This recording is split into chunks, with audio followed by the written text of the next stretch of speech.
Okay, so this one is, I keep saying okay, I apologize, it must be annoying. If you're a grammar Nazi.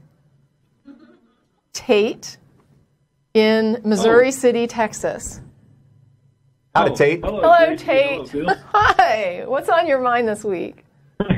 Well, oh my God, this has been a weird show. I'll admit. Oh, this episode has just been weird. It's because Phil. It's me. Yeah. It's me.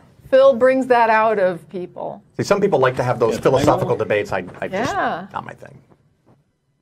Oh yes. What Anyways, yeah, I am an atheist. I have. Can I say a story and then I'll ask my question? Yeah, why not? We've been doing like a free flow show. It's been working well. So. All right. I can't even articulate words right now. Yeah, isn't that crazy? I believe you. So, I have that. I was just telling Phil I have that problem yesterday. So tell us a story, Tate. What's going on? Yeah, tell me a story, a good one. Okay. Well, I mean, it's kind of just like, I was a Christian up until I was 17 or so, and then I actually went the deist route. Okay. I thought it was pretty interesting that we were talking about it earlier, or those guys were talking about it earlier, and so then, the whole concept of it is kind of what made it unravel to me. Like, it's a God that allegedly is out there, it's there in motion, but, like, that's just it. He doesn't get involved with anything. So, like, if I can't even prove it, how could I prove it to myself? And if I can't prove it to you, it reminds me. Yourself, then what does it even matter? There's this little poem I heard once when I was little and it stuck with me. It says, "When I was going up the stairs, I met a man who wasn't there. He was not there again today. I wish that man would go away." And that's kind of like the conundrum that you come out with when I went through the same thing you're describing, where you're trying to figure out what is God to me. And then by the time you get there, you're like, it's kind of like the man who wasn't there and he wasn't there again today. I wish that man would go away. And you're getting all confused and you're going, what does it even mean to be there and not be there? Like, this is great. It seems a little... Yeah, exactly. Yeah. So then, okay, so you told your story. That's how you deconverted, right? Yes. And I was also going to add that right now, I'm sort of like helping sort of advocate atheism in my community to a degree, or like in a way, because I'm allowed to wear a necklace that says I'm an atheist at my workplace. I work at a grocery store. I bag your groceries and I push your carts around. Great. And people, the people like it. Like the store hadn't gotten any complaints. I'm allowed to do it. And I've actually had people approach me who said they were atheists and I made their day by being sort of open about it. That is fantastic, Tate. I support anyone and everyone doing that. Yeah, because that's a really unobtrusive way to do it. You've got your little piece of jewelry. You're not shoving it in anybody's face. You're not, saying, Yeah, I don't anything. mention it at all. Yeah. Anybody who's ever mentioned it was not me. Yeah, so you're just like, this is about me and not about y'all. And I think that's nice. So I've been doing that for a couple of months, and I didn't even have what I would call any hiccups with anybody until I'd say 2 days ago. I don't know whether this is funny or sad, or more funny or more sad, because I find it a bit of both. Okay. So I was out on the lot, and this elderly woman, she asked if she could borrow me for a moment because she needed help loading some soda into her car, because she's not physically able to. Yeah, no, I get you. And so I'm like, yeah, absolutely, because I'm a nice guy. I like to help the people out whenever I can. And that's kind of your job, right? Yeah. Yeah. Okay. Oh, I wasn't wearing the jewelry that day though. Okay. Like, just so she just thinks she probably just assumed I was a Christian or something. Sure. And so I go up, I load up for her. She tells me how happy and thankful she is. And then she finished it off by saying, "God bless you." God bless you, yeah. And so... Did you say I didn't sneeze? That wasn't a sneeze. Oh, yeah. I didn't say that, though. Normally, of course, I kind of just let it go with most people, but just for that, I kind of made a little gesture showing that, I'm not exactly a believer. Okay. Like, verbal about it. I just kind of like made a half and half hand symbol. Yeah, okay. But kept smiling. I never. Her smile. She lost her smile immediately and changed. Like she asked me again. She's like, "Have a good evening." Like, is that gonna be better for you? Well, that's cool that she readjusted it. I know, Very nice. but then I told her, "I hope you have a good evening as well, man." So I turned around to go back into the store. I heard her moan, "Oh God," as she got into her car. Well, it's hard for older people, I think. I know. No, I mean they grew up in an entirely other world where there wasn't this diversity. People that didn't agree with them just basically kept their mouths shut. And so now them having to deal with it is not something they're used to. And they don't know quite how to handle it. So, I mean, at least she adjusted her message. I mean, some people would have got nasty. And don't get me wrong, I guess maybe I'm being too, making too much of an apology for her. I think she was very nice. Yeah. But I mean, there's some people that would say the blanket assumption that somebody would appreciate that is like, not okay. So I don't want to sound like I'm, being too, but I do understand sometimes how a person has to take time to readjust to new realities, especially when they've spent like an entire lifetime in a particular reality. It can be hard to wrap your brain around the new situation. Right. I understand. I'm aware that things were different. In fact, pretty much every single person who came up to me and told me they were atheists has like brought up the point that atheists used to be executed in Texas. So. Oh really? I wasn't here then, so it's been a while. Yeah, I'd have to look that one up. That either, and I'm not sure if that's 100% true, but I hadn't heard that one yet, but I haven't looked into it. Okay.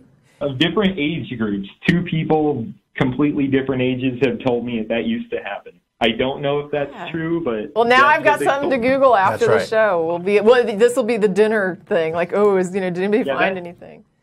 All right. That just reminded me that that's something I should Google too. Okay. All right. Well, thanks for calling. Well, thank you for your call.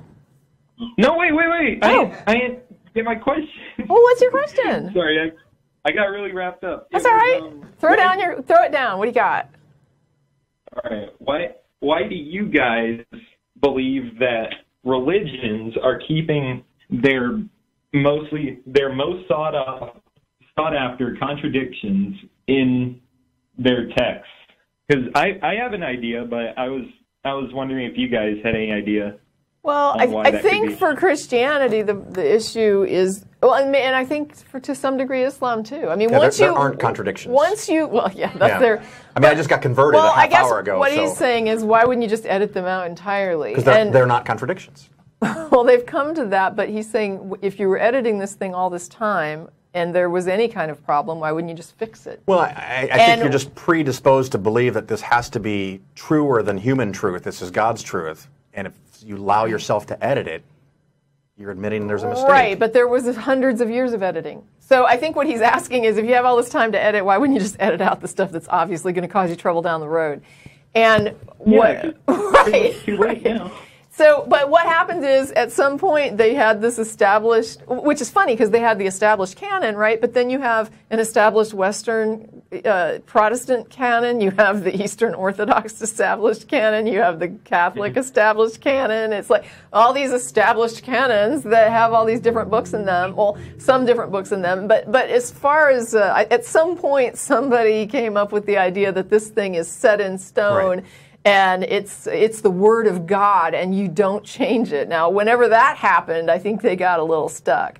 And if you pay attention, though, they do still change it, right? Like they'll go in and there's like versions of the Bible that are a lot less problematic, like in the way they translate them.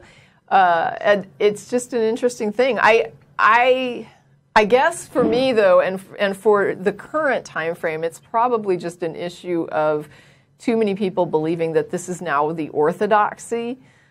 Even though the orthodoxy even changes from generation to generation, not even hundreds and hundreds of years, but from what one generation believes to what the next generation believes within the same congregation of churches is going to be altered. It's very weird because it's dynamic, right, and it's organic, and everybody from the outside, when you step back, can see it, and yet the people that are in that church are just like, no, it's never changing. It's the Word of God. That was a big deal to me when I was younger. That was part of what deconverted. Well, it didn't deconvert me from theism, but it deconverted me from Christianity. Was when I started to realize the process that the Bible went through to become the Bible.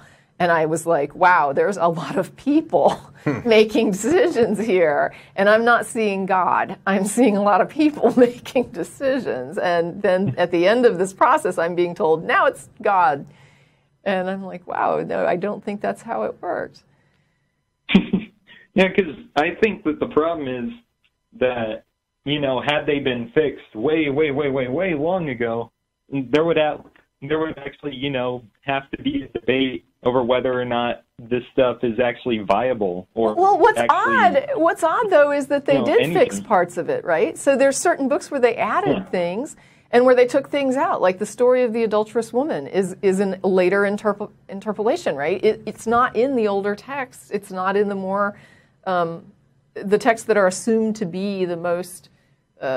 You're always having to make educated guesses about the original text, but the adulterous woman is put in, and they're basically saying that this was probably added in order to give Jesus a more softer side, because up until that he was very, very law-driven, rigorous defender of the Old Testament and going in and beating the money changers out of the temple. And so then they did this little thing where he basically says, even though the law says to execute her, let's not execute her because we need to be more forgiving. And that's like a whole other dimension of Jesus. And that story is so often referred to because it does demonstrate the side of Jesus that you don't often see.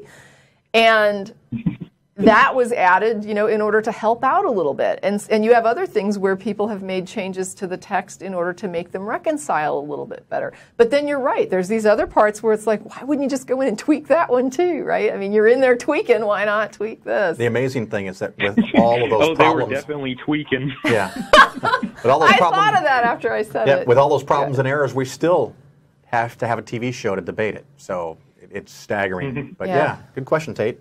So now because they didn't fix it, I believe they're stuck between a rock and a hard place, because you've got the people who were pointing out these inconsistencies and slowly began to convert the populace, or at least a portion of them, based on the scriptures. Or they could go in, edit, somebody would notice, then everybody would catch on. That would you can't really fix it. But I saw a really good quote on Phil's Facebook page recently where he said that the answers to these contradictions don't have to be good; they just have to be good enough. Yeah.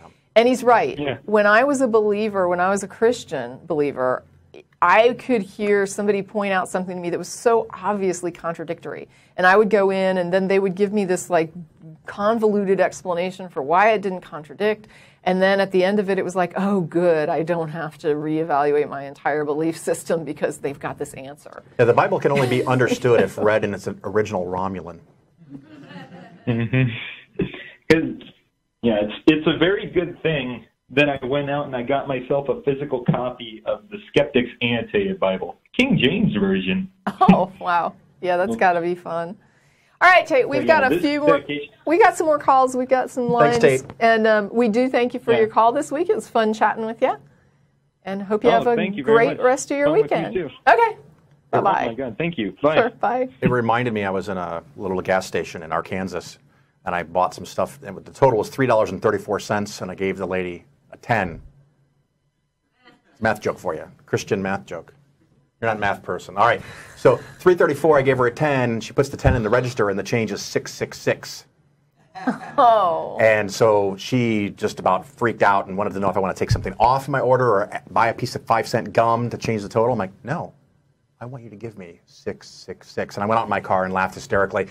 Almost went back in and bought the same stuff again, even though I didn't need it, just for fun. Just keep buying it. Yeah, I mean, stop at every 7-Eleven. Well, see, the problem is that religion leads to crazy ideas, and crazy ideas lead to crazy actions. So it's a problem. Superstition.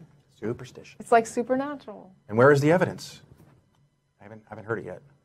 I don't know. All right, you want to do another one? Yeah, we got some. Let's see. Let's go with, we'll just keep going with the screener choices here. All right. So we have